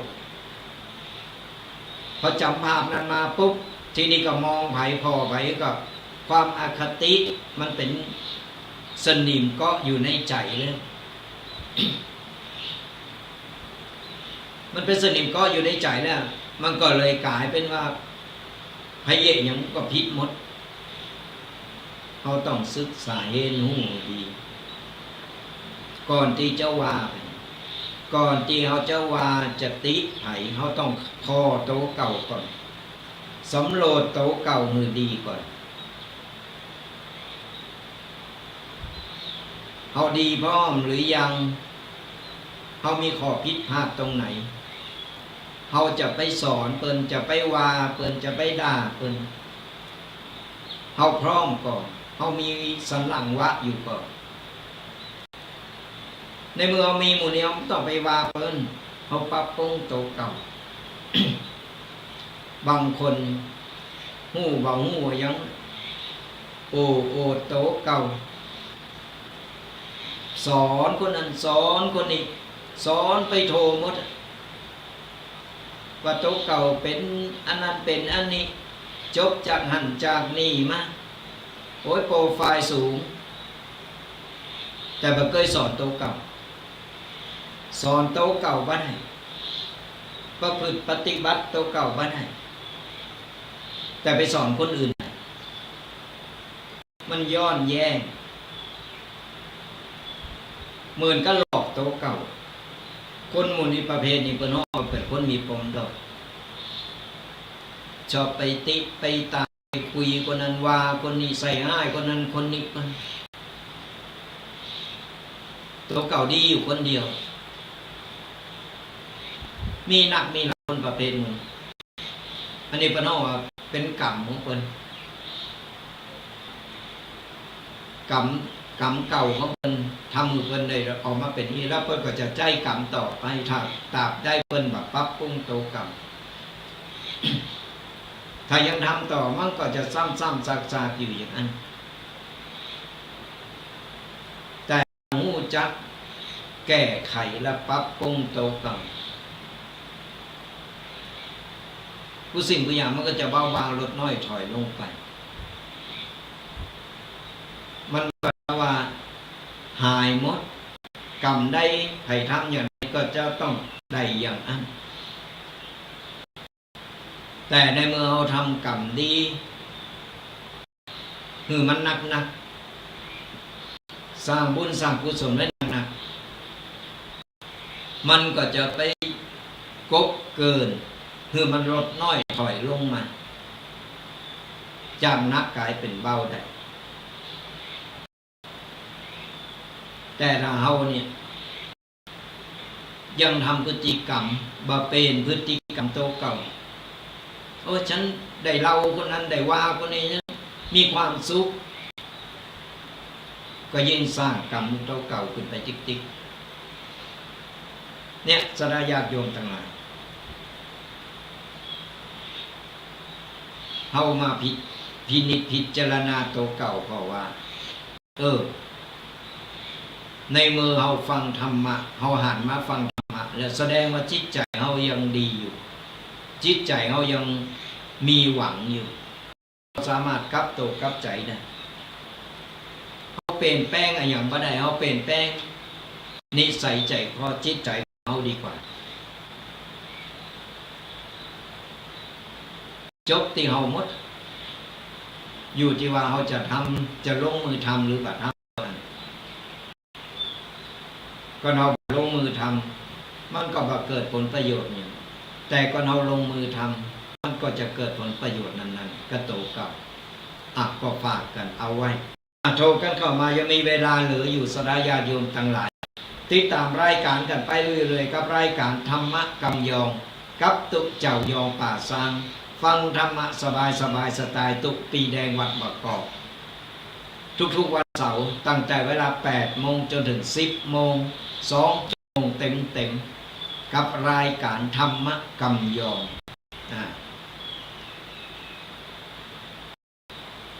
ก็ติดตามหลังต้วยกันไปหลายๆช่องทางเพราะว่าจะเป็นนั่งฐานีวัดฝายหิน 104.5 วัดฝายหินและก็เครือข่ายหรือว่าจะเป็นนั่งช่อง Facebook ของอาตมาภาพหรือจะเป็นช่อง YouTube ของวัดฝายหินกลุ่มไลน์ต่างๆและก็ TikTok ของอาตมาภาพก็สามารถติดตามหลังต้วยกันได้หลายๆช่องทางพอย่อหลังกันได้และเป็นกำลังอกกำลังใจกันได้ก็ติดตามกันและก็ฟังกันไปเรื่อยๆถ้าปฏิการที่งานที่ไหนอาตมาภาพก็จะได้มามาผูกเป็นทีมกันเป็นประจำแต่ถ้าติดการที่งานขออภัยกันตัวอย่างโชว์ที่ผ่านมาในงานหนักงานหลาย มีงานหนักงานหลายก็พยายามเจ็ดเวลามาจัดรายการหนึ่งพอยังกึดเติงสระญาติโยมกันเป็นประจำก็ติดตามหลังตัวฟังกันตัวหรือไผพ่อว่าตั้นหนูการหนูงานหนูลำใหญ่กันอยู่ก็มาเป็นอย่างพ่อย้อนหลังกันได้สระญาติโยมกันหลังจากพอแล้วก็กดไลค์กดแชร์กดติดตามธรรมะแบบสบายสไตล์ตุกปีแดงฟังง่ายๆเข้าใจกันง่ายๆ ก็เป็นประจำทุกๆวันเสาร์กันเนอะช่วงนี้ก็ใกล้เข้าหาเลยเมื่อกี้วันละช่วงนี้ก็หยุดยาวก็อย่างที่บอกป้าลูกป้าหลานเข้าวัดเข้าวากันด้วยไปปลูกฝังเพื่อละเล็กละอ่อนมันได้เห็นหู้ประเพณีวัฒนธรรมของแต่ละวัดแต่ละท้องถิ่นว่าเป็นอย่างไรพอละอ่อนมันก็จะได้เอาไปสืบทอดจะได้เจริญรอยต้องเป็นต้นบุญต้นแบบที่ดีคือก็ละอ่อนบ่ต้องไปขางบ่ต้องไปโหงว่าโอ้ยว่าเอาโกจะไปเดือดร้อนโกจะไปสร้างความรำคาญโกนั่นโกนี่ต่างๆเอาละอ่อนมาวัดมาฝึกไหวพระมาฝึกโสดมนต์มาฝึกเวนเทนยิงเดียววันเข้าพรรษาก็เพิ่นก็มีการโสดมนต์ไหวพระมีการทำบุญตักบาตรแต่ละวัดเอากับป้าละอ่อนไปอย่างน้อยละอ่อนจะได้ซึมซับสดาญาติโยมทั้งหลายอย่างน้อยละอ่อนมันจะได้ซึมซับได้เห็นหูไปตัวก็เอาไปปิดกันละอ่อนก็ยังตีได้อูไปแล้วว่าคือละอ่อนเข้าวัดแต่เนี่ยมันยางมันเหมือนสมัยตะก่อน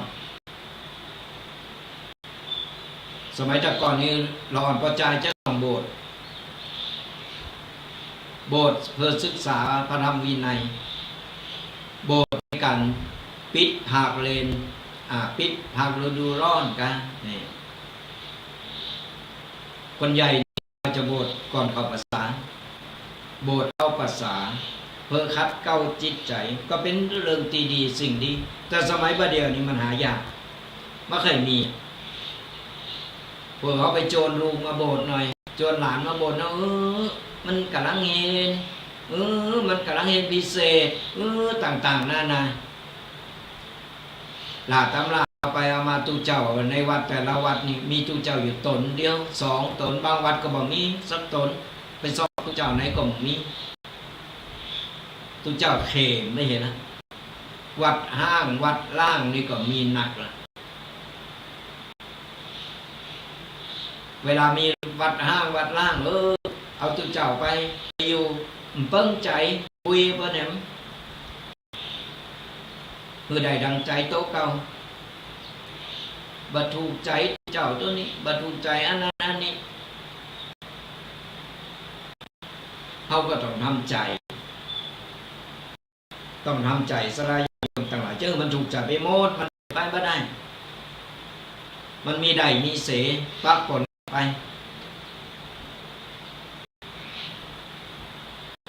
ก็อย่างน้อยวันนี้ก็ได้ได้ได้ข้อคิดต่างๆมาฝากกับศรัทธาญาติโยมกันก็ป้อหอมปากหอมคอเฮารอโทรศัพท์อยู่ก็หายวันนี้สงสัยหนูการหนูงานกันก็บ่เป็นหยังอย่างน้อยก็ไปติดตามกันได้หลายๆช่องทางที่บอกไปบ่ว่าจะ TikTok บ่ว่าจะเป็น YouTube หรือว่าจะเป็นFacebook กลุ่ม LINE กดไลค์กดแชร์แล้วก็ติดตามฟังรายการกันได้ทางสถานีวิทยุวัดไฟหินแล้วก็เครือข่ายเขาก็พบปะกันเป็นประจำทุกๆวันเสาร์เป็นกำลังอกกำลังใจกัน กำลังโหนการโหนงานก็บอกเป็นอย่างน้อยเขาก็เป็นกำลังใจหือกันไปบ่ละบ่ลืมกันฝากกันอีกครั้งหนึ่งญาติโยมทั้งหลายฝากติดตามกันเป็นกูเป็นกีมกันแล้วก็อย่าลืมที่บอกว่าวันหยุดยาวนี่ตอนนี้ตามโรงเรียนต่างๆก็เริ่มปิดหยุดยาวกันนะก็สามารถปาละละอ่อนเข้าวัดเข้าว่ากันเพื่อได้ไปศึกษาเรียนรู้ประเพณีต่างๆของแต่ละท้องถิ่นแต่ละหมู่บ้านเราต้องเป็นต้นบุญต้นแบบเพื่อละอ่อนได้เห็นหู้กันก็ขออนุโมทนาบุญ กัสนาญาติโยมทาง Facebook ที่คอมเมนต์มาเดี๋ยวจบรายการอาตมาก็จะได้ตอบคอมเมนต์ไป แล้วก็อนุโมทนาบุญกัสนาญาติโยมแฟนรายการจาก TikTok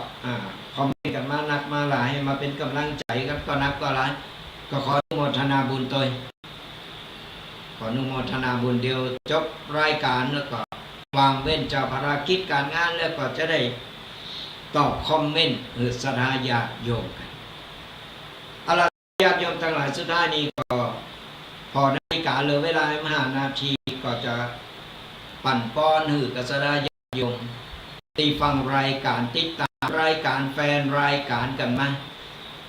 ทุกๆช่องทางก็ขอจุผู้ทุกคนจงหายทุกข์หายโศกหายโรคหายภัยหายเจ็บหายไข้นึกหวังสิ่งใดก็ขอเงินสมปรารถนากูสิ่งกูประการเงินทองไหลมาเทมาอย่าได้ขาดสายของเงินต่อเงินต่อเงินต่อเงินต่อเงินทำการงานใดๆเจริญก้าวหน้ามากล้าขายร่ำรวยทำไมทำสวนได้ผลเจริญงอกงามขายได้ราคาสุขภาพร่างกายแข็งแรงแคล้วคลาดปลอดภัยอายุมั่นขวัญยืนมีโจกมีใจหือบุญปกรักษาคุ้มครองกันผู้